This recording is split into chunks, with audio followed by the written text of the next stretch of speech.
Hello, everybody, and welcome into another episode of the Fantasy Pros Football Podcast. My name is Ryan Wormley. I do social media here at Fantasy Pros, in addition to sometimes hosting podcasts. And joining me for today's episode are two of the 17 most accurate rankers in the industry entering Week 10, according to the Fantasy Pros Expert Accuracy Competition. One of them is Fantasy Pros Editor-in-Chief Dan Harris. Dan, do you think that you're 12th or 17th in our year-to-date expert accuracy contest?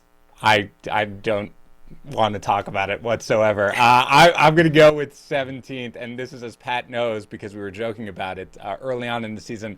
I got off to just a dominant start in the accuracy competition, and I was like top 5 for a couple of weeks. I was number 2, and now it's just been like you're slowly sinking, and you're like, I gotta hold on. People are too sharp, so I'm going to guess I'm 17th overall.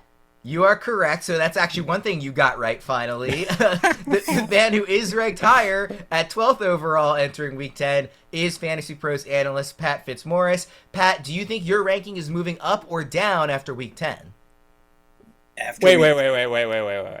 Pat is not 12th. Pat, you're like top 5, aren't you? No. I slid. He sunk down after the last couple of weeks. He was top 5 for a while. Well, now I feel so much more confident in this podcast. Like, I was coming on here and I was like, great, I got to go on with Pat. He's like enormously accurate and I'm just an idiot. And now I feel like we're both idiots. So that's great. I mean, you're both top 17 out of like 100, whatever, how many we have. That's pretty decent. I think what we can just say, we can all agree that we're just both way higher than Yates, which I think is the only thing that matters to me, really, at all in this company. So. Yeah, I got tired of scrolling down trying to find his name, so I just gave up eventually. But Pat, you didn't answer. How did you do in Week 10? Do you think you're moving up or not so good? Not so good, probably. It was not a banner week. Not horrible, but probably not moving up any. As always, I want to make sure the listeners can find the three of us online. Dan's Twitter handle is at DanHarris80. Pat's is at Fitz_FF.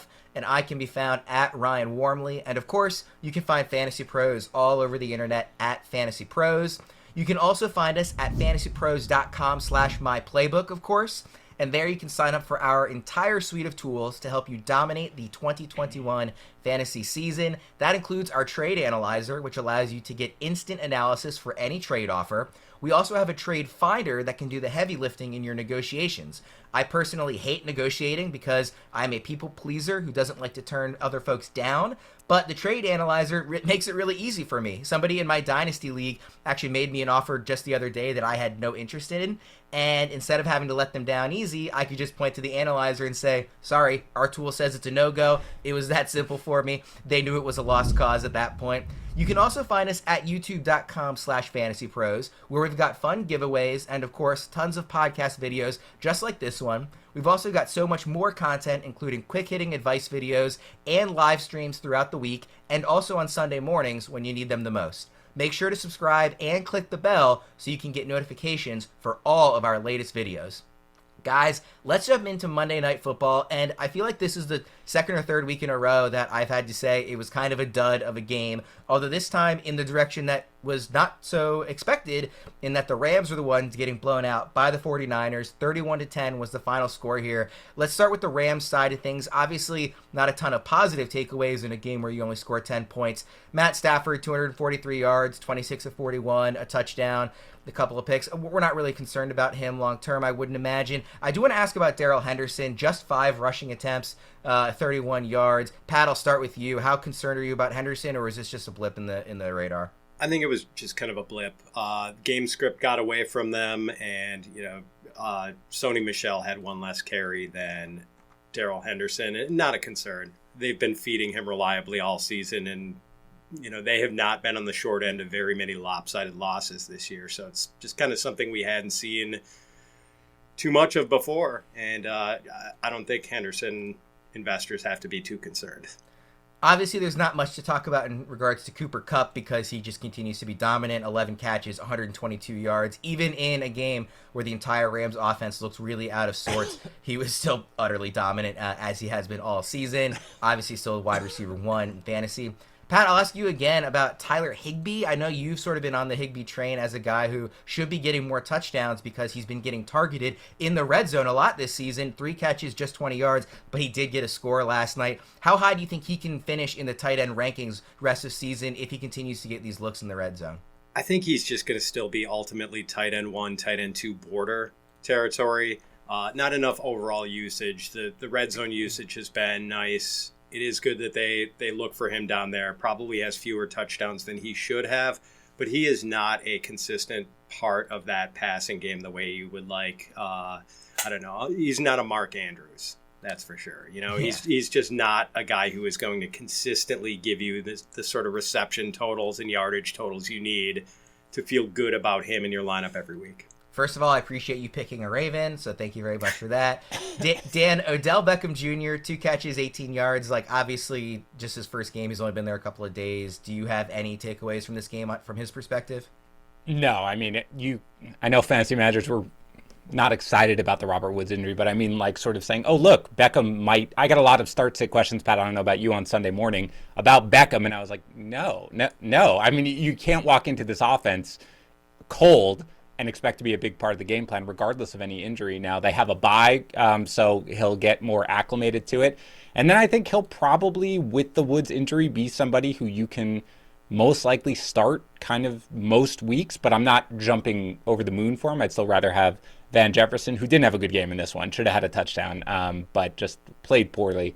But no specific takeaways from this one. And Beckham, if you were expecting anything from Beckham in this game, you were doing fantasy wrong.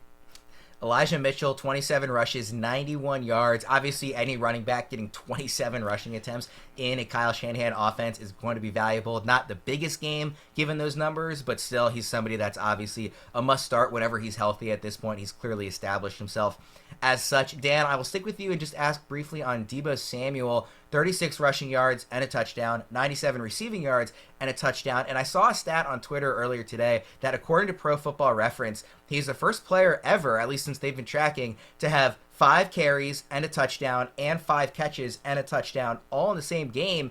And he's somebody that I've been a little slow to come around on. Not that I think he's not talented or worth starting or anything like that, but I haven't quite, in my own personal opinion, put him in that very clear wide receiver 1 range. Do you think he's getting close to that at the point where he should be considered up with some of the elites at the position? I think it's been that way for a long time. I don't think this is something. My hesitancy on Deebo was the fact that it was just like, ooh, this calf injury looks kind of, we don't know. We're going to see how it is. And then he just comes out and he dominates. And you did want to see what happened with George Kittle healthy and Brandon Ayuk becoming a bigger focal point of the offense. None of it matters. Again, he was off the injury report this week, so that gives me sort of great confidence in him going forward. And he's a guy who has a history going back to college of these soft tissue injuries. So really good to see him continuing to play. And really, no, I mean, I have him ranked 6th rest of season at wide receiver. That might be too low, at this point, but he is an elite fantasy wide receiver up top, near as good as you can get. So 0 concerns at this point. You did mention George Kittle there. He did have a touchdown. Obviously a top 3 tight end going forward rest of the season, assuming he stays on the field. Guys, we've got over 1 million teams synced to our My Playbook tool, so don't forget to sync your leagues for free and get access to great tools like our cheat sheets, league power rankings, analyzer tools, start-sit assistance, and more. And in My Playbook, the trades continue to get very, very interesting. We've actually got some really big names on our most traded players list today, so that'll be fun. Sort of some blockbuster deals here. Let's hop right into it. First up is somebody set to return from injury, probably this week against the Cowboys, and that's Clyde Edwards-Helaire. He missed 5 straight games, though in his last 2 full games before getting hurt, he did go over 100 yards both times. Obviously, Darrell Williams has filled in well in the Chiefs' backfield. So, Pat, I'll start with you. Do you think CEH being on this list has more to do with managers looking to buy or looking to sell on him right now? What would you do?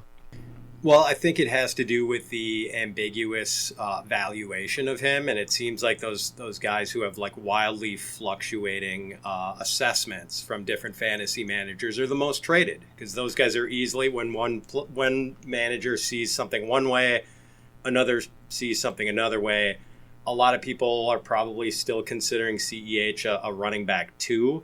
I don't know if he is. I think it's going to be sort of a shared workload with Williams and CEH once CEH gets back. I don't think it's going to be a full bore CEH show. So I can understand why, people looking for running back help, seeing this guy who's a name and, thinking he can provide them with help. But the people who've been rostering CEH probably know a little better and, are anxious to take whatever they can for him at this point. And where is he in your rest of season rankings, Pat? Oh, man, he is in wide running back 3 territory, I think, toward the lower end. Dan, are you buying, selling, or holding on Edwards-Helaire, and where is he in your rest of season rankings? First of all, I despise people trading injured players, that's the question, Pat. I don't know about you. I get that so many, and I'm like, dude, it's really your risk tolerance of what you want. But Pat's like, there are people love to trade the injured players because they either think that they're getting the steal, right? Or be like, haha, value lower because injured. Or they're like, oh, God, I got to get rid of this guy because I can't start him. I'm very torn on CEH. I do have him a little higher than Pat, but he is in RB3 range. I think I have him 27th overall. So it is something where, look, I think it's very difficult to imagine that CH comes back and he's just the guy and there's no Darrell Williams. By the way, Darrell Williams was already factoring in even when CEH was there. He was taking a lot of the goal line work and carving out a bigger role. He's factored into the passing game way more than CH ever had when he was this season, lately especially. I do wonder whether or not that helps the offense a little bit more because Clyde Edwards-Helaire can obviously function as a pass catcher. And if they do lean a little bit more into targets towards the running backs to sort of, escape this, cover 2, defense that people are running at this point, that would just bolster the, the rest of season outlook on CH, even with Darrell Williams taking work aside from him. But long story short, he is an RB3 for me. I don't think you can value him as an RB2 because I do think Williams has done nothing to suggest that he should be cast aside entirely once CEH returns. Yeah, you talk about like CEH getting back to being the guy. He really has never been truly like the guy, at least for any sustained period of time since getting into the NFL. So yeah, there's not really that high of a ceiling that people might expect that he's even coming back to. Throughout the show, we're going to be offering some trade comparisons that are pulled from our My Playbook data. These comparisons are some of the most popular accepted trades for these guys since Sunday's games. And since Dan always asks me, yes, these are all actual trades that have actually happened in real life. So make sure if you are in your league and looking to make a trade, you at least send out the offer. Worst thing they can do is say no. Actually, the worst thing they can do is ignore it, but that always bothers me. Dan, would you trade CEH for TJ Hockenson if you needed a tight end? Is this a real trade that happened, Ryan? Did this actually? I'm sorry. Okay. Fun fact, it is. Oh boy. Okay. So here's what I will say. I probably would not do that if I had any remotely competent tight end, and I say that just because I think the gap between the Hockenson level tight end and Dan Arnold is out there getting 65 yards every single week. Like Hunter Henry scores 17 touchdowns a week. I think we have enough there where we can get by on it. So unless you're really desperate for a tight end, in which case I think that's a fair trade. Generally speaking, I'll just always lean towards the running back and having a guy who I can start. So I will decline that trade personally. Pat, how about CEH for Cole Beasley and Robby Anderson? So that basically just comes down to Cole Beasley straight up. And I don't think I would do that as much as I'm kind of intrigued by Cole Beasley as the cover 2 shell beater for teams that try to play that way against the Bills and sort of the extension of the running game that he can be. I don't think he has quite as much value as the running back, as Dan said. I mean, even if you're disappointed with CEH, he is a running back who's going to get touches, and there's always value to those guys. But I would have taken the Hockenson deal. I would have personally taken that if I was trying to roll with Dan Arnold or Tyler Conklin or someone like that. I think I would have taken that deal. And I look, let's fight, because everybody loves people getting upset. And we were joking before we started recording that Pat and I just have very, very similar views in the way we analyze fantasy football, which gives me great comfort because I respect Pat immensely. The reason I don't have concerns about TJ Hockenson. He's now sort of starting to drop into the level for me just because of the futility of the Lions offense. And don't forget, Jared Goff, who we're like clinging to Jared Goff, is now dealing with an oblique injury. So who the heck knows what we're going to see from this Lions offense. I do think that these tight ends, these lower tier tight ends, are working their way into being like, you know what, I feel okay about you. And Hockenson, other than obviously he had this weird game where he didn't get any of the targets, and he had 31 targets in the 3 previous games. I get it, but I think it is still something where I feel okay about these low end tight ends better than I think I should. I think the gap between them and Hockenson is a little closer than most. They might have a similar floor to Hockenson, but I can't shake the feeling that Hockenson's ceiling, if he were to take that next step, is still right up there with the best of the position, right, Pat? I think so. I mean, it's the target thing, and it was just such a complete anomaly, I think, in Week 10 that he was just skunked in the passing game the way he was. When they've got, the receivers, like Trinity Benson is their number 3 receiver right now. Like, it's just a completely non-viable wide receiver core. And, Hockenson is so important in that. It was just a really weird game, with the weather in Pittsburgh, the 30-plus rushing attempts for DeAndre Swift. Like, things were just so weird. I think we kind of have to cast out that game as far as the way we perceive Hawkinson's value. To me, by the way, the one thing I will say is, like, the Lions have not scored 20 points since Week 1. So there isn't a lot of touchdown equity with them. True. Hockenson has not scored a touchdown since Week 2.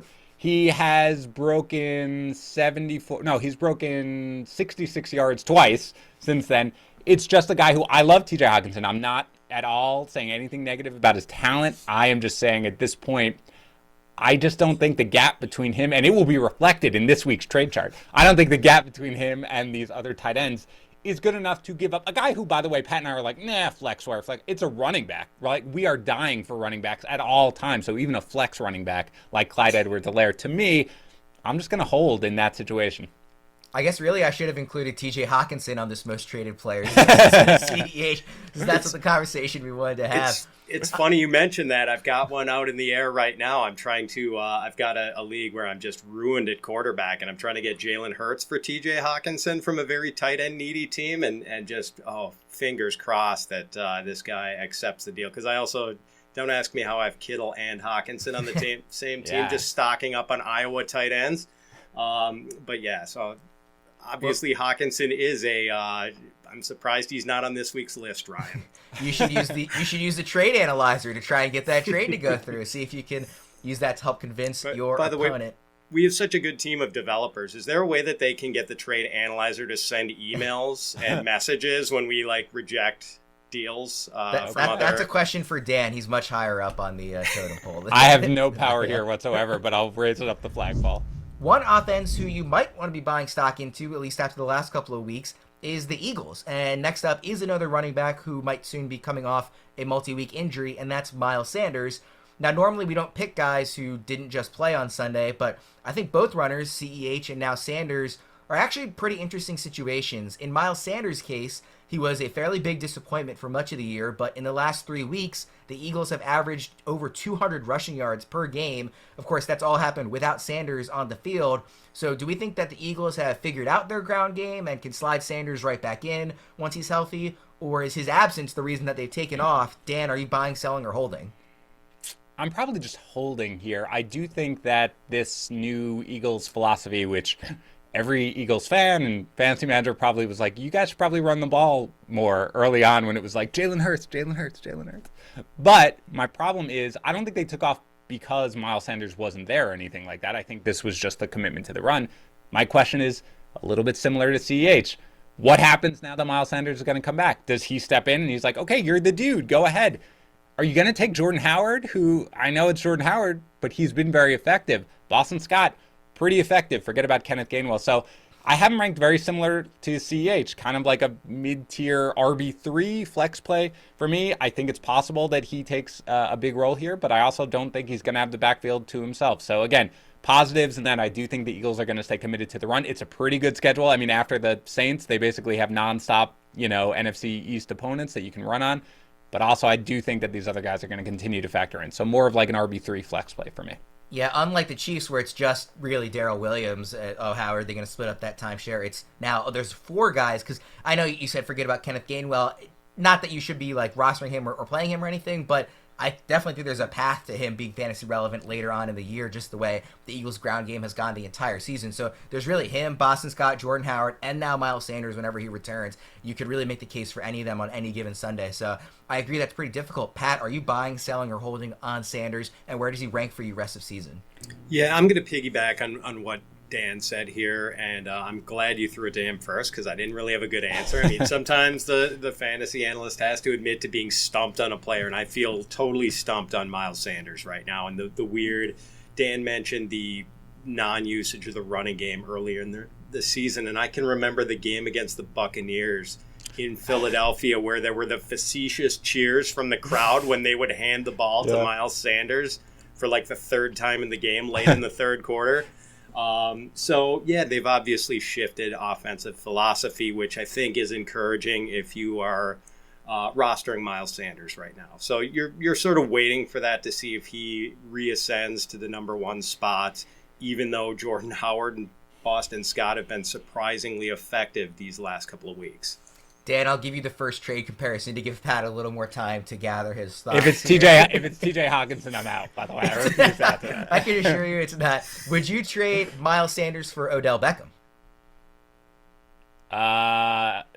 No, I don't think so. I don't have enough confidence in what we're going to see from Odell Beckham Jr. to give away a guy who I think I can probably start as a flex play at running back. Pat, how about Miles Sanders and DeAndre Hopkins for Chase Edmonds and Elijah Mitchell? No, I would want the Mitchell-Edmonds combo for sure, even though Edmonds is on IR. I mean, it's just Mitchell's the most valuable guy in that deal, I think, even with, Hopkins' history. It's different there. He's not getting massive targets anymore, and, we just – Yeah, I want the running back. And that is four different players who have all had injury issues at some point this season in some form or fashion. Yeah, Dan would really hate that trade. Yeah, stop it. Stop trading injured players, you people. One of our most traded receivers this week is actually Tyreek Hill, despite the fact that he's currently second in wide receiver scoring this season through 10 weeks, behind only, of course, Cooper Kupp. The Chiefs looked like the juggernaut we expected them to be this week, including Hill had 7 catches, 83 yards, 2 touchdowns. I have to assume both of you are either buying or holding. You wouldn't be selling on Hill, right? Dan, I'll start with you. No, of course not. Look, I'll trade Tyreek Hill if you're talking 1-for-1 for an elite running back and nothing less. Like, there's no reason to get away from the very few sort of caliber wide receiver that can guaranteed basically make a difference. So I'm certainly holding if I can. Dan confirmed would trade TJ Hockenson for Tyreek Hill. Is very clear. Make that trade right now. And throw in an injured player just for good measure. Why not? Pat, I assume you agree. Where's Hill in your rest of season rankings? Very high. I think wide receiver 3, maybe, just behind Kupp and Adams.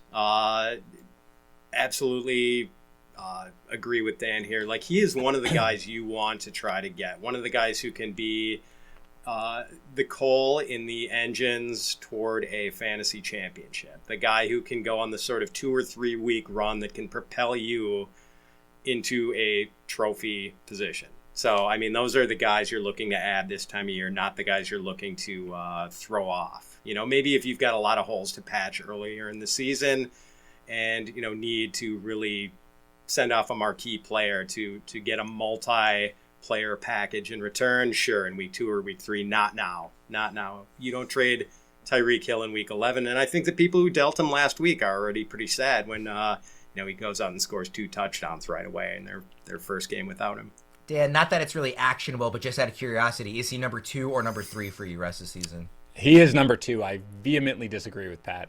He's number 2 for me. I have Cooper Kupp, Tyreek Hill, Davante Adams, but what I will say is that, again, I will do the trade chart tonight. I think the final trade chart of the season.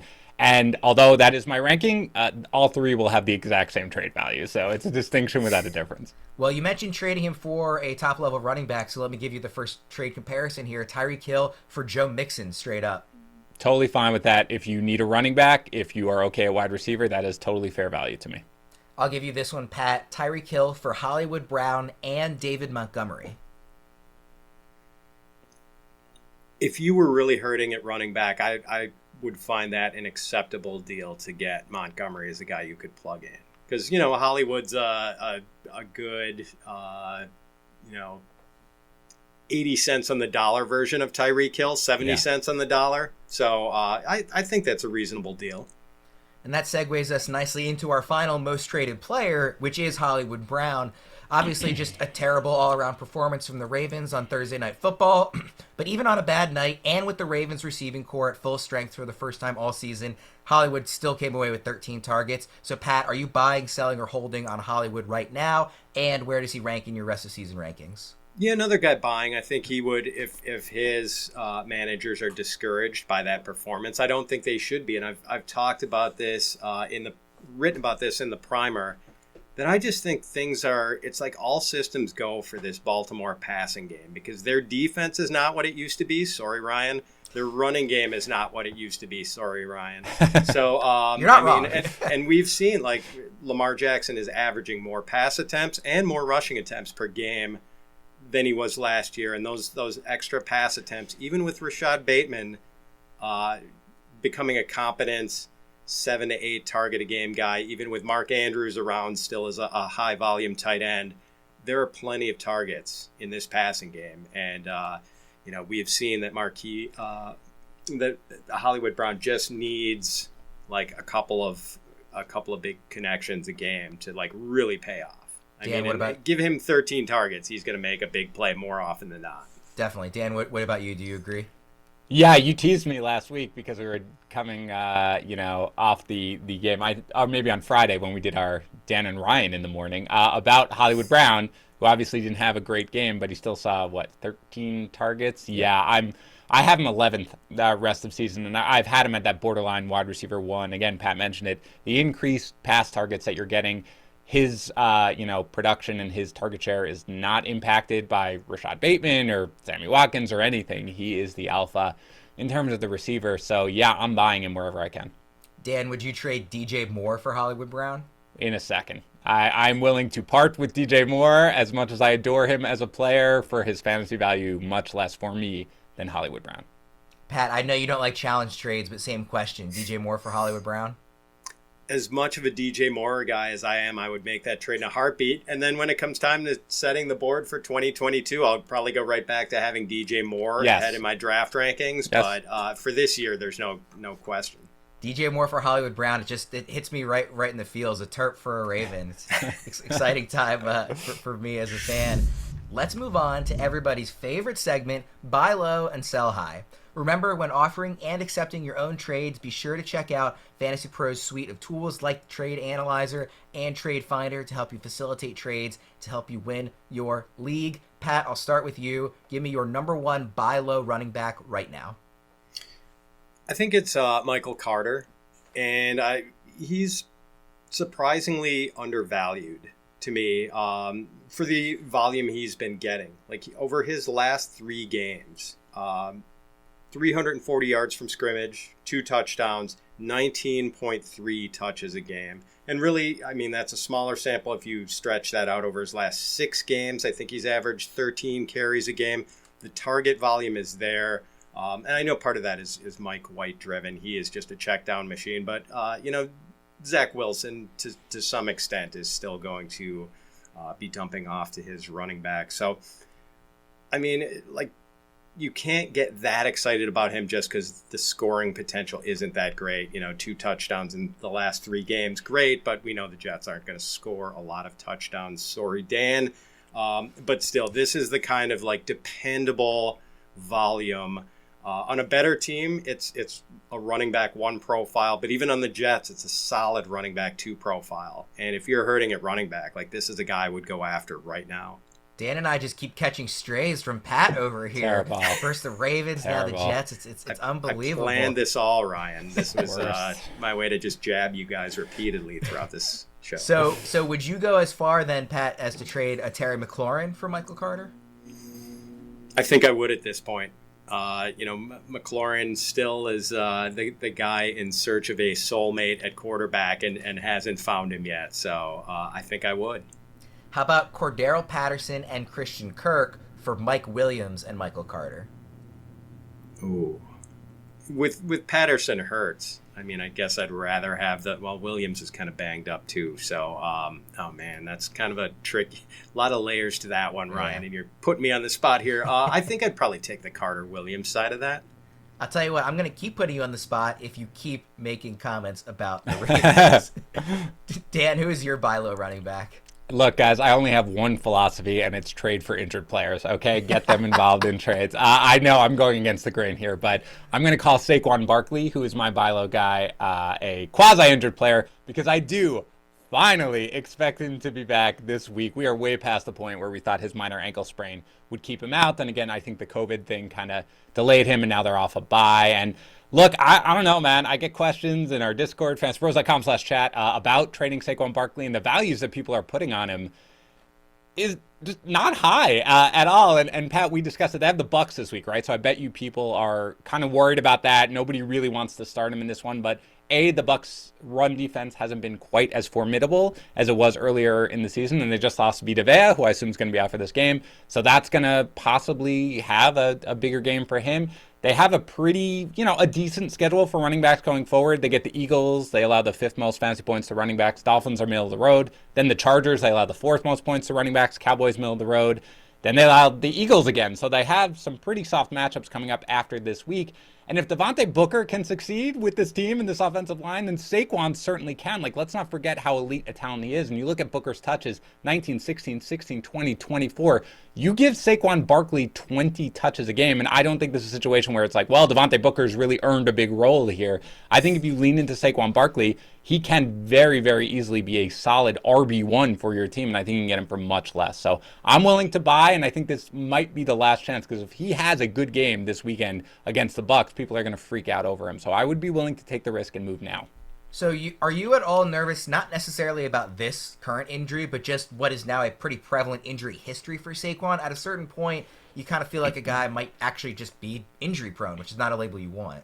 I mean, you look at this latest one, he had his foot stepped on, while he was, coming to a stop. I'm not going to blame him for that. And, there's injury prone. I'm not ready to draw that conclusion yet. If you do have concerns, I think it would be something where I would factor that into his dynasty value. We've got 5 or 6 games left this year. If he's coming back, I'm willing to gamble on the fact that he'll be able to stay healthy. And again, this is mainly because of the perception that's on him in the market, which is he's injury prone. I don't want to rely on this guy. He's got the Bucks. This is now the time where you have to take risks in fantasy. That's what it is. Unless you are sitting there with an absolutely dominant team, like I am in our Fantasy Pros Insiders League, of course, then you have to take risks. And this is a risk for me, given the upside I'm willing to take. Yeah, in that league, only 2 teams have to face each other twice, and of course, you are the person I have to face twice. And I will give you credit, your team. And if it makes you feel better, I have 1 loss in that league, and it was only because Hollywood Brown and Mark Andrews scored 70 points combined on that Monday night game, and I lost to a team by a point. I had a 70-point lead, which I know everybody wants to hear about my league, so let's talk about it more. But again, I'm ready. Give me your Saquon Barkley. I'm taking all the trades.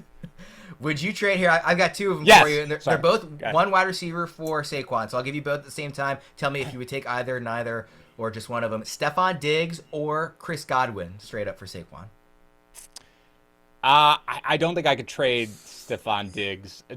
Here's what I'll say, okay? These trades, if I saw this trade go across my wire, and a team was very, very strong at wide receiver and weak at running back, I would not say, oh man, you got fleeced for this trade. In a vacuum, Stefon Diggs is worth more than a Saquon Barkley coming back. And probably Chris Godwin is a little bit too, but I think Chris Godwin for Saquon Barkley, for me at this point, is probably pretty fair. Diggs is worth a little bit more to me than Saquon Barkley. Pat, give me your sell high running back. Antonio Gibson coming off the big game. I mean, we had just gotten so used to these lines of 13 carries for 56 yards and 2 catches. So people are maybe going to be excited about the game he just had with the 24, 23 carries against the Buccaneers, the 2 touchdowns, the big rushing load, his biggest rushing load of the season. But I feel like there's nowhere to go for Gibson with this role right now, with McKissick continuing to get the passing down work, because we're just seeing this ceiling of 2 catches a game for Gibson. He had 5 targets in week 1, no more than 3 targets in any game since. And without that passing volume, behind a line that's a little banged up, I think they might be getting Sam Cosmi back this week, but they lost Chase Roulier, their center, a team that's not always in positive game scripts because their defense is unexpectedly bad, and now they've lost Chase Young. So it's just, I don't think it's a recipe for sustained success for Gibson as much as I like the player. I think this is a good time to get out when he's coming off a real splashy performance. Yeah, he did have 24 rushing attempts. The other running backs combined for just 6 in the game. But as you mentioned, he's obviously not getting any work in the passing game. That was his first game with at least 10 PPR fantasy points, which is not that much in PPR for his first time since week 5. So obviously that was pretty game script dependent, I think. Would you sell Gibson for DJ Moore? Oh, boy. I guess I would if I needed a receiver and just cross my fingers that Cam Newton can kickstart DJ's value. What about for Deontay Johnson?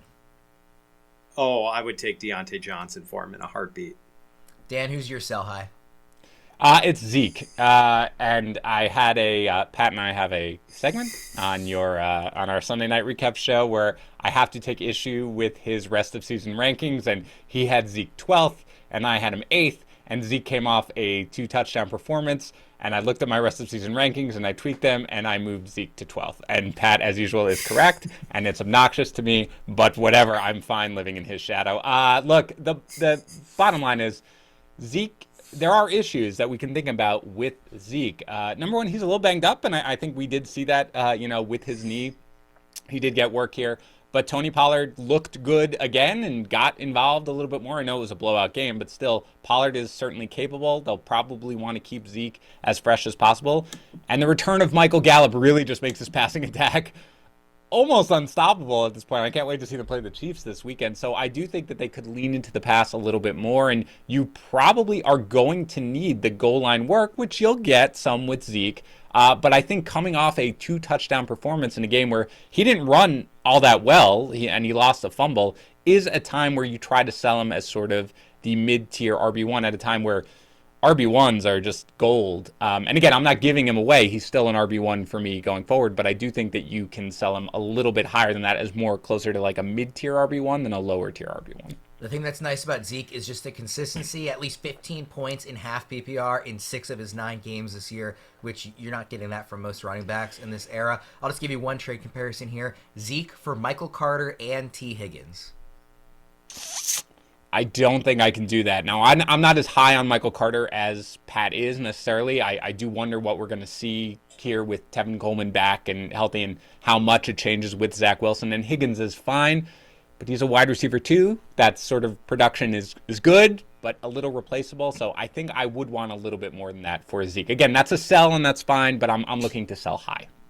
Pat, let's move into the receivers. Who is your top buy low wideout? Tyler Lockett. He's been under 60 receiving yards in 6 of his last 7 games. The one exception was sort of a weird 12-catch, 142-yard game in, I believe, Week 9 with Geno Smith.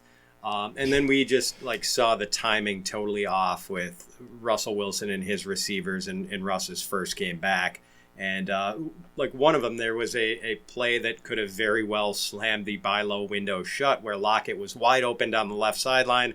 Russell Wilson is like a beat or two slow in seeing it, throws over, and the safety comes over and breaks up the play for the Packers. So, I just think the Lockett, we saw the Lockett-Russell Wilson combination working magic early in the season. I mean, if you had Lockett through the first 3-4 weeks, you were just absolutely delighted with what you were getting every week. I mean, he looked like a top 5 guy. We saw a little of that last year. Lockett fell off after a while, but I think ultimately, even if it's a bit of a roller coaster ride, I think Lockett with Wilson together, that's at least mid-range wide receiver 2 value. Lockett maybe hasn't been living up to that lately, so I think his managers might be willing to include him in a deal. Probably a good time to pounce. So how much are you attributing the bad day in Week 10 to Wilson shaking off the rust? And how much do you attribute to, and notice I'm about to say something nice about your team, Pat, a Packers defense that has now shut down Kyler Murray, Patrick Mahomes, and Russell Wilson over the course of the last 3 weeks? Yeah, it's kind of amazing. I think the Packers are like third in fantasy points allowed to wide receivers, and it's just been, Dan and I talked about how the Packers defense under Joe Barry has just been phenomenal lately. So that's part of it for sure, but Russ did look pretty bad. Just a lot of more off-target throws from Russ in that game than you would normally see from him in a month, I think. Would you trade, again, I know you don't like challenge trades, but Tyler Lockett for Adam Thielen? I would rather have Lockett than Thielen, yes. How about Tyler Lockett for Javonte Williams? I think Dan and I have talked about this. As much as people want to wish cast with Javonte Williams and make him the lead back, he's a committee back. So I would take Lockett. Dan, which receiver are you buying right now?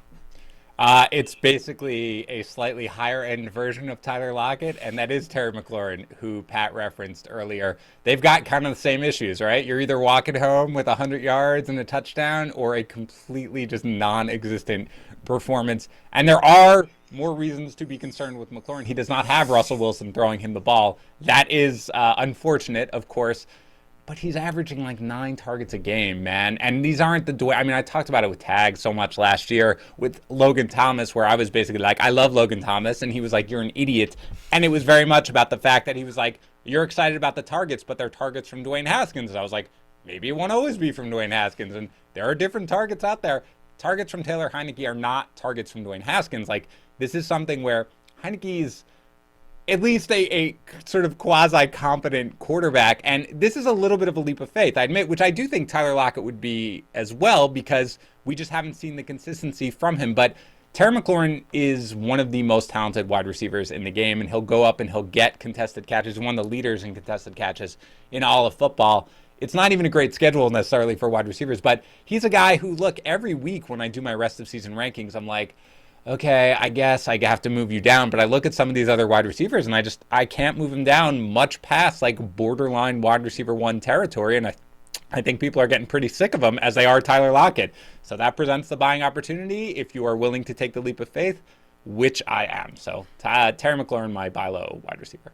To your point about being very hit or miss, he only has 3 games all season with even double-digit points in half PPR. In all 3 of those games, he went over 20. So when he's hit, he's really hit. He doesn't have a single game this season with between 10 and 20 fantasy points in half-point PPR. So very much all or nothing, but more often he's been nothing. I mean, DeAndre Carter has touchdowns in back-to-back games. Like, just lean into Terry McLaurin a little bit more. He's so elite of a wide receiver. That, again, this is just something, this is at this point in the season, guys, this is the way I view it. There are times where you have to look at a player and you can't fully justify it from the numbers that they have put up or what is happening, and you just have to trust that either the player's talent or some other thing is going to have them come to a strong finish. 9 targets a game, I have to lean into it, so I'm buying still. Yeah, and to be clear, McLaurin is an absolute star. Like, I live in the DC area. They love him here. He's a bona fide number 1 receiver. It's very much this is a Taylor Heinicke offense. It's Washington's offense, parentheses, Taylor's version, to go with the Taylor Swift stuff this week, which I don't even listen to her. But it's not an issue with McLaurin. He's absolutely phenomenal. Would you trade, if you needed wide receiver help and actually had running backs, DeAndre Swift for McLaurin?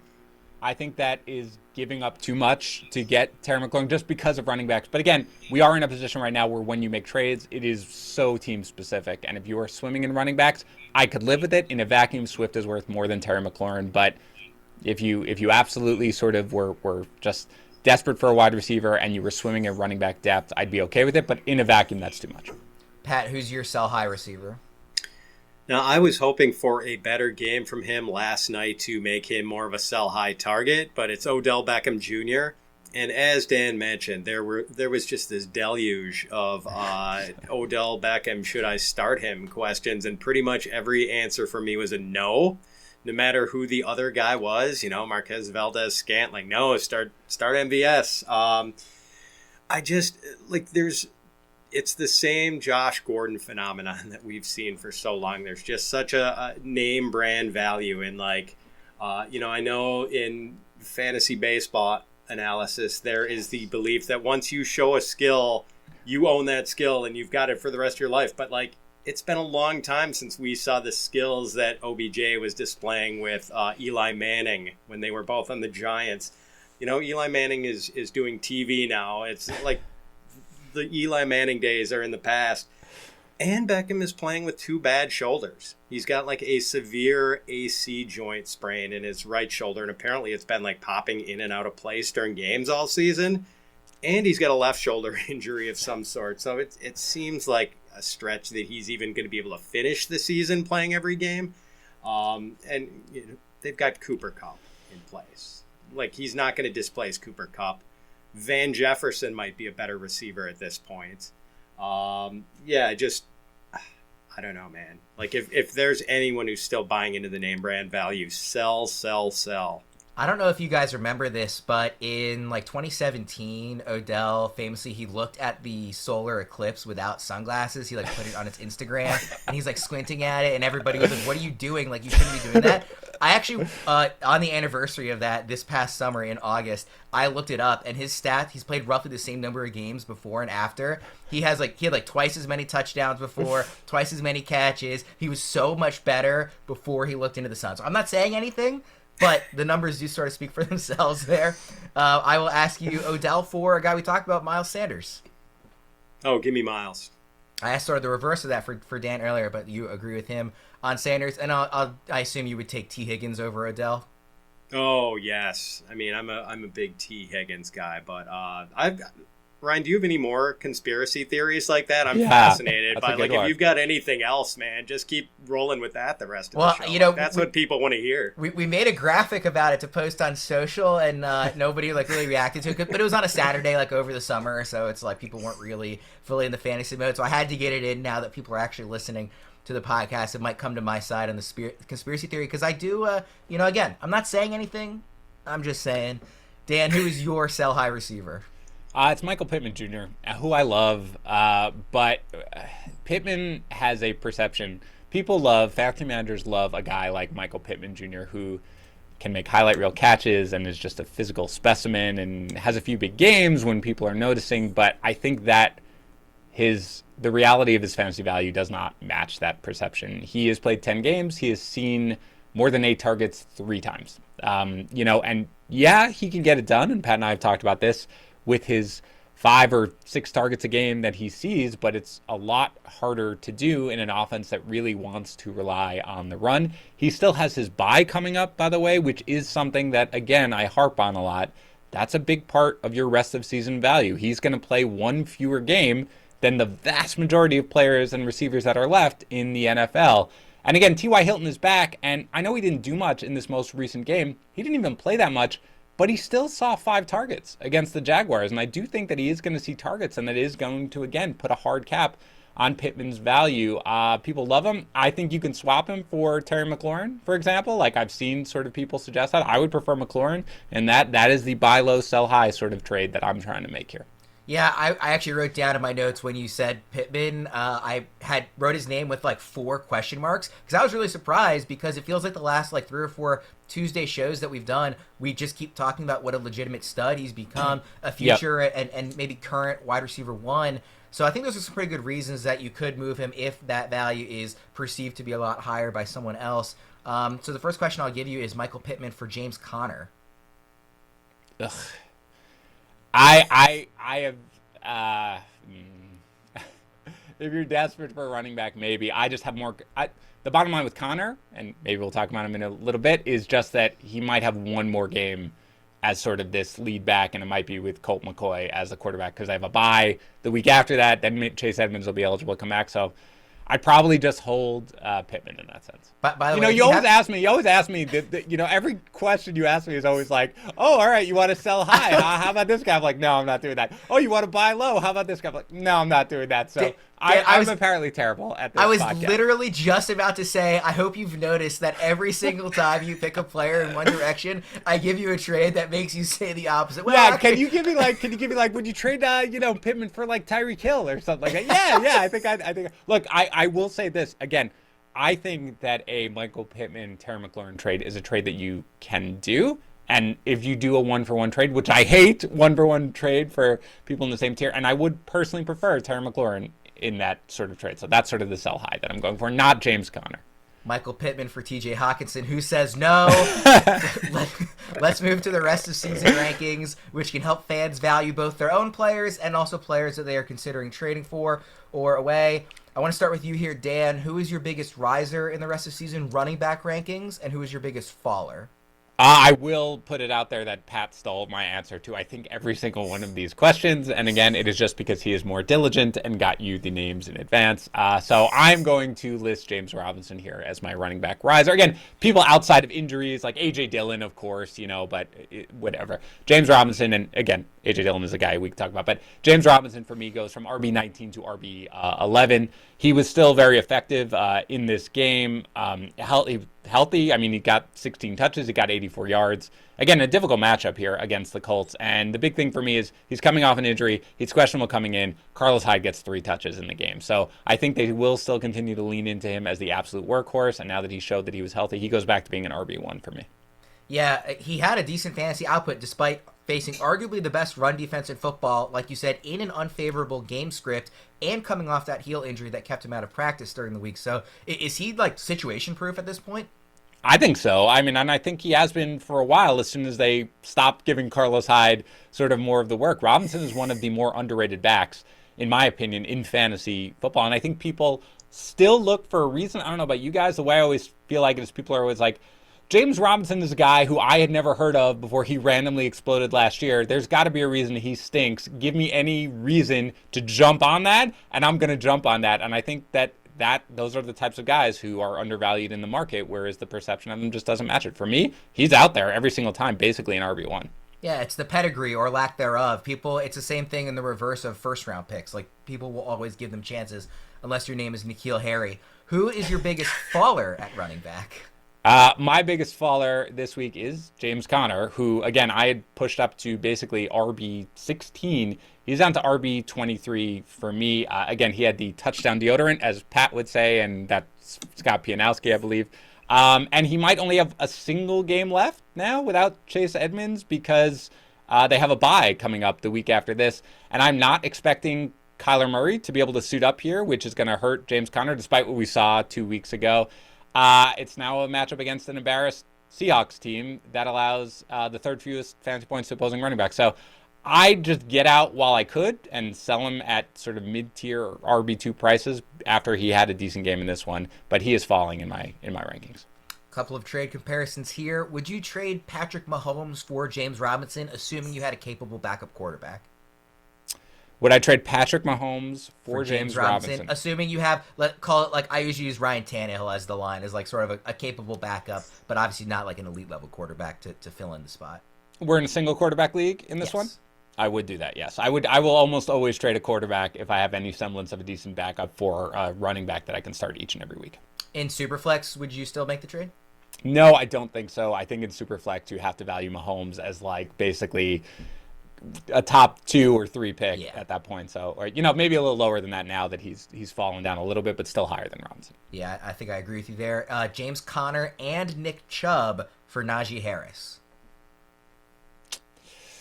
Ooh, I guess it would depend on who my RB2 is and who's filling in for James Conner. But man, I love Nick. I will say I don't know what this league format is, but just to make it interesting, let me call it PPR.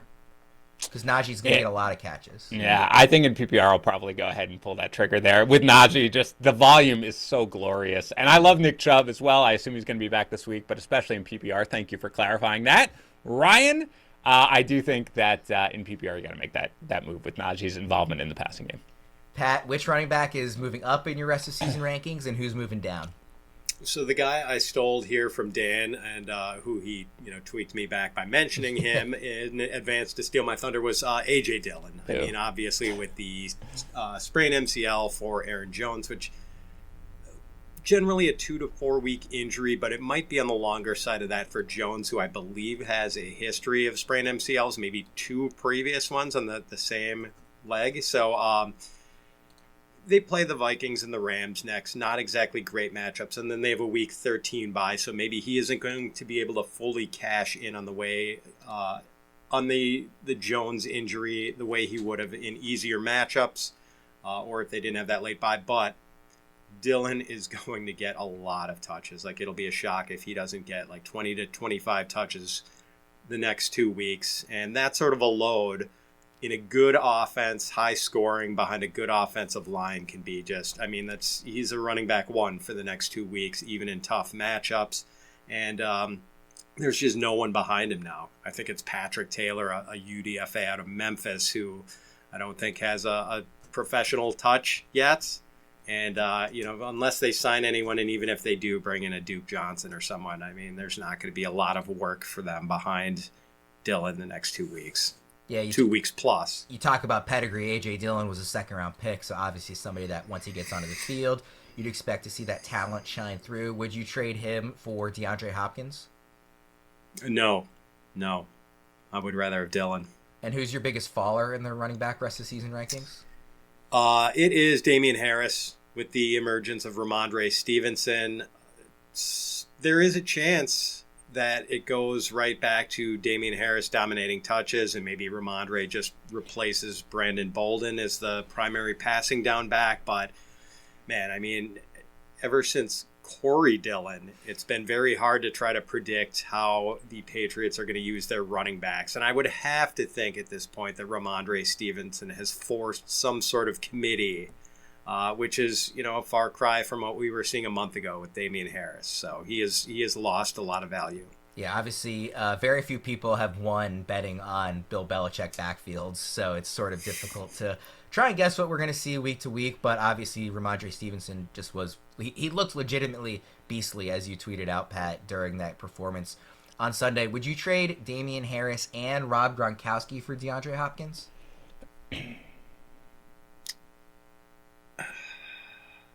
Yeah, I'd take Hopkins there. Okay, and Dan, who is your biggest riser at receiver and your biggest faller? By the way, I do want to make a correction to something I said earlier, which I realized when it came out of my mouth. I said, I don't think that was, I think I got confused for a second. I mentioned that the Seahawks allow few points to running backs. They actually allow a ton of fantasy points to running backs, but they're actually very good against the run. They're 11th in defensive DVOA against the rush, which is why I'm not that excited about Connor as they come off the embarrass here, and they have been much better against running backs lately. Now I have corrected myself. I can move on to wide receivers. My biggest riser is Jaylen Waddle, who I'm going to admit to you guys, I look for any reason to move up Jaylen Waddle because I love him. He moved up from wide receiver 28, which admittedly was factoring in the fact that Jacoby Brissett might be under center for a little while, to wide receiver 21. So I think he is just a solid wide receiver to start with. Tua back, I think his, you've seen his ADOT go way up when Tua is there. Tua looked pretty competent coming in against the Ravens despite the finger. He gets the Jets twice in his next 4 matchups, and I realized that once upon a time the Jets secondary was like, look at these guys, okay, playing all right, doing fine. But they are not a defense that you want to avoid in any way, shape, or form for wide receivers. He always sees the targets. I just look at the landscape. We talk about DJ Moore, right? Like at some point I was like, why am I doing this? What's the point of ranking these guys this way? So Waddle moves up for me to wide receiver 21. So that's my biggest riser of the week. Jaylen Waddle and Pat Freiermuth for Mark Andrews and Elijah Moore. Ooh,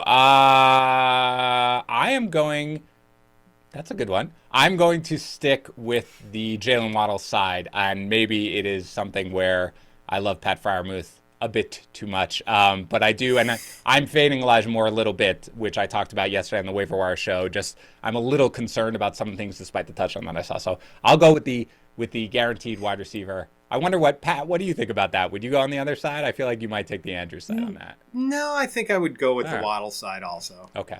It's close, though. First of all, good trade question, Ryan. I was going to say, I'll thank you to not sound surprised by a good trade question, Dan. I feel like you're like, oh, he's your biggest riser, but would you trade him for Christian McCaffrey? No, I wouldn't do that. So, yeah, that's where I'm at. Now, Dan, your biggest faller, you told me on last week's show that you were one bad game from this guy away from finally dropping him from your top 20 rankings. It sounded like that finally happened. Yeah, Mike Williams is donesy for me. And it's regardless of the knee injury, which, again, there's beat writers' reports that he is suffering from the knee injury. There's Brandon Staley coming out and saying, like, he's totally fine. Doesn't factor in whatsoever. I really don't care. Whether it's your knee injury, whether it's the fact that it's just not working for you. Mike Williams is a guy who has fallen to wide receiver 31. P.S. I'm not sure when I do my final sweep of it, which I do this afternoon, whether that's going to be low enough. It's just every week at this point. You know, we saw the 3 straight weeks of 5 targets, 2 catches. Now we got, I think, 6 targets. And again, Pat, we talked about it that he was close. They targeted him a couple times on those slants in the end zone, so he could have caught the touchdown. But at some point, production matters. And again, Williams is just not getting it done. And Justin Herbert, by the way, like we haven't talked about this very much. Justin Herbert is basically the Tyler Lockett of quarterbacks at this point, where he either explodes or he does absolutely nothing. And there are a lot of these games right now where he is struggling. Keenan Allen is the guy in the passing game, and you have Austin Eckler. Williams is kind of the guy out. So again, wide receiver 31 for me. By the time I am done today, fully revising my rankings, he might be more like 33 or 34. So I'm just off him. Mike Williams and Josh Allen for A.J. Brown and Russell Wilson. Definitely, I will take the A.J. Brown and Russell Wilson side with, like, no hesitation. Like, smash the accept button on that one. There you go, Rye. I appreciate that. Pat, who is your biggest riser and biggest faller at Fantasy's deepest position? Well, as much as I admire Dan, I have to mimic him and go with an Alabama rookie receiver as the biggest riser. So it's DeVonta Smith. And, just 2 weeks ago, he was coming off a 1-catch, 15-yard game against the Lions and had 1 touchdown to that point. Since then, 9 catches, 182 yards, 3 touchdowns. But it's kind of been there for him all year. Like, he and Hurts just weren't clicking. He's 19th in air yards per game, I believe, 1 spot behind Justin Jefferson. So, like, Smith has been involved. He's the best receiver in this offense by a mile over, Rager and Quez Watkins. And it seems like he and Hurts are kind of getting on the same page finally. And like you just see, I mean, the Twitter route breakdowns you see of DeVonta Smith just clowning guys with some of his moves. I mean, it's just so fun to see. Like, this guy is going to be a, wide receiver 1, wide receiver 2 for many, many years. I think he's going to have a nice finish this year. So I'm going to pit one of your biggest followers against your biggest riser, DeVonta Smith or Damien Harris. Who would you rather have on the trade? DeVonta Smith. And who's your biggest follower at receiver? It's Courtland Sutton. It's kind of remarkable that he was looking like such an alpha when Jerry Jeudy was hurt. And right now, I think Sutton is still sitting at like 6th in air yards per game. 6th. And his last 3 games, 9 targets, 5 catches, 78 yards. Those 3 games coinciding with the return of Jerry Jeudy. And we know what kind of quarterback Teddy Bridgewater is. He would rather take the short completion than go hunting for the deep ball, the big play downfield. Maybe the Sutton-Jeudy combo can work if they can get Aaron Rodgers in town for 2022, but it's not working with Teddy Bridgewater at quarterback. So, unfortunately, I mean, Sutton investors who were so thrilled with what they had just, a month or 2 ago are just dismayed by what has become of their guy. Sutton obviously was matched up with Darius Slay, one of the best lockdown corners in football in this past week, but as you mentioned, sort of been struggling the last couple of weeks as well. Would you trade Sutton for Antonio Brown? Oh yeah, I'd want Brown. I'd take the injury risk there, no question. How about Sutton and A.J. Dillon for Amari Cooper? Ooh, no, I'm keeping. I just want the Dillon end of that. So yeah, I'm keeping Sutton in that case. That's fair. Just 2 mailbag questions here today. We'll keep them quick. The first one I will give to Dan, since Pat has already talked a lot about A.J. Dillon. Who is a running back that's an equivalent worth of value to A.J. Dillon at this very moment? That comes from @SkiMaskChris. Yeah, that's a great question, actually, because there are so many questions with Dillon, given the fact that the Packers have a bye coming up in Week 13. So this could be 2 weeks worth of value. What is that worth to you at the moment? I have A.J. Dillon right now 15th in my rest of season rankings. That's like right where Leonard Fournette is. So that's sort of the spot where I feel like that's pretty equivalent value. Fournette is great, but again, Dillon should be dominant when over the next 2 weeks, realistically, when he's going to start, and he'll probably be sort of a borderline flex play going forward after that. So that's basically the equivalent value for me. Pat, this one to you. At Infamous DC asks, coming off of IR, which running back has a brighter future for the remainder of the fantasy season? Miles Sanders or Chris Carson? Obviously, we've talked a lot about Miles Sanders, but I feel like it's been weeks since we've even mentioned Chris Carson's name on this show, so I wanted to get this question in. Yeah, neck injuries are so tricky. I mean, it's hard to peg that, but I would take the leap of faith, I think, with Carson, just because there's a less ambiguous situation for him. He's going to walk right in as the guy. I don't think he's going to share work with Collins. I think it's going to be a clear 1-2 situation there. Whereas I don't know what to expect with Miles Sanders' return. I mean, as I mentioned before, like, he is a guy who seriously vexes me as far as what's going to happen with him over the next 6 weeks. So I would take Carson. Guys, it's time for everybody's actual favorite part of the show, I assume. I know it at least is for Dan. It's my pop culture question. Today I'm going to keep it really, really simple, as I promised, Dan. We've talked a lot on past shows about some of our favorite sitcoms.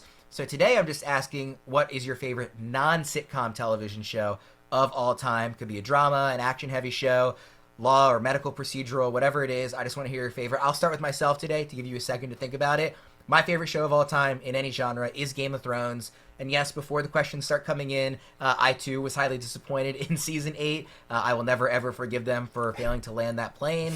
But the first 6 seasons were so truly awe-inspiring that I wouldn't be doing myself justice to pick any other show over it. So Pat, I'll move to you. Give me your favorite non-sitcom of all time. Yeah, Game of Thrones is on the short list for sure. I mean, I've got a Game of Thrones character as my Twitter avatar, for God's sakes. But yeah. It's Mad Men. The character development and the stories and the twists they were able to throw into that show over its run was just incredible. And I mean, like, from the minute I watched the first episode of that, like, my wife just kind of saying, hey, you should watch this. And I was just so hooked right off the bat with that first episode. And, I think during the early days of COVID, I rewatched the whole thing. There was some channel on DirecTV where they were showing an episode a day, and I faithfully recorded that and rewatched the whole thing again. So just an amazing show. Nice. Dan? I will say that I have a lot of favorite dramas, especially. I love The Wire, of course, one of my favorites. I love The West Wing, of course. But the greatest show to have ever been on television, in my humble opinion, is Breaking Bad. And I realize that is probably a chalk play. But what I would say is this. I obviously watched the entire season. Recently, probably about a year ago, when I needed an excuse to force myself to run on the treadmill a little more, I said, you know what, maybe I'll just rewatch it. Maybe I'll rewatch it from start to finish. And I have never seen a show that continued to ascend into its eventual completely stick of the landing in the finale, in my opinion, of that show. And my mother is a huge TV fan, and that's a big part of our family. It was my father as well. And after every time I watched an episode, I basically would just text her and be like, I don't understand how it continues to get better every single time. And that was upon my second watching. So to me, really, I love Mad Men. I love Game of Thrones and a couple others. But Breaking Bad, to me, is the greatest television show that has ever been on. Yeah, it might be the only show I can think of that truly did, like, every season was better than the last. Without I don't question. think it ever took a dip, which is pretty rare. And as you said, one of the rare shows that is this huge, built-up, hyped drama that actually does stick the landing, which is pretty fun. You said it was kind of like a chalk pick. I think all three of ours kind of were. I think if you were making, like, a March Madness-style bracket of every TV show, 3 of the 4 1 seeds could very easily be Game of Thrones, Mad Men, and Breaking Bad. So obviously some iconic shows there. Thank you guys both for sharing that, and thank you as always for another fantastic episode today. Hopefully everybody listening is able to come away just a little bit better prepared for the playoff stretch run in their leagues. Please, everybody, remember all the awesome opportunities we mentioned today, including Prediction Strike with the promo code PROS and Pristine Auction with the promo code FANTASYPROS. Most of all, thank you, the fans, for listening. For Dan and Pat, I'm Ryan Wormley. We'll see you again soon. Thanks for tuning in to the Fantasy Pros YouTube channel. Don't forget to check out our featured videos. And while you're at it, make sure to follow us on Instagram, Facebook, and Twitter at Fantasy Pros, so you can get the latest news and updates to give you the edge you need in your fantasy league.